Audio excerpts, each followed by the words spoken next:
প্রিয় দর্শক, দেখতে পাচ্ছেন এই যে আমাদের যমুনার শাখা নদীতে একটা আমাদের এলাকার পায়ে জাল ঠিক করতেছে।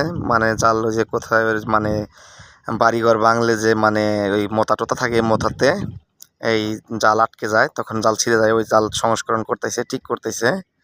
এই দেখেন এখানে অনেক ভারী ভারী মাছ মারে আর কি, 10 KG, 20 KG, 15 KG, 30 KG, 50 KG এরকম বড় বড় মাছ এখানে ধরা পড়ে। এটার অনেক মানে এখানে 2 কেজি, 3 কেজির 3 কেজির নিচে কোনো মাছ থাকে না। দেখেন কত বড় এর ফাঁসাগুলো, দেখতে পাচ্ছেন প্রিয় দর্শক। আর জেলেদের জীবন কত কষ্টের দেখেন। এই যে এখানে এই শীতের মধ্যে দেখেন, এই যে 2টা ভাই আমার পাশের বাড়ির লোক কত কষ্ট করে এই শীতের মধ্যে মানে আটকায় থাকে। এই হিসাবে প্রতিদিন যদি 1 লাখ টাকার মাছ মারে, তাও এগোর মানে কষ্টের ইটা উঠবো না। তারপরেও যার যেটা কাজ ভাই, মাছ পাই আর না পাই, নেশায় এভাবে করতেই থাকে কাজ। তো দেখেন এই যে তাদের হাতের কাজটা অনেক প্র্যাকটিসের, ওগুলা কিন্তু আমি একটা গড়ও তুলতে পারবো না। এই দেখেন কিভাবে কত স্পিডে মানে কাজটা করে যেতেছে। ভাই আপনার নাম জানি কি ভাই? আলতাফ ভাই, এর নাম আলতাফ। তো ভাই বাইরে যদি গানের পছন্দ হয়ে থাকে, বাইরের জন্য সবাই লাইক করবেন, কমেন্ট করবেন, শেয়ার করবেন। লোকটা জানি ভাইরাল হারে কে, কিছুদিন আগে আমার এক স্বাস্থ্য ভাই ভাইরাল হয়েছে, ভাইরাল হয়ে পাগল হয়েছে এখন।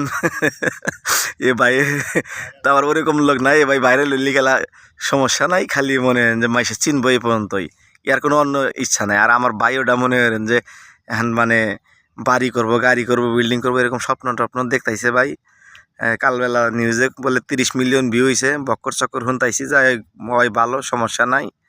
তা এই তো দেখাইলাম ভাই, এডেলকে যমুনার শাখা নদী। এই যে দেখেন এই যে জিও ব্যাগ ফেলাইছে, ওই যে ওদিকে আরো এলাকার মাসের নদী আছে। আর ওই যে দূরে দেখতেছেন ওই যেগুলা, ওটা হলো যমুনা নদী।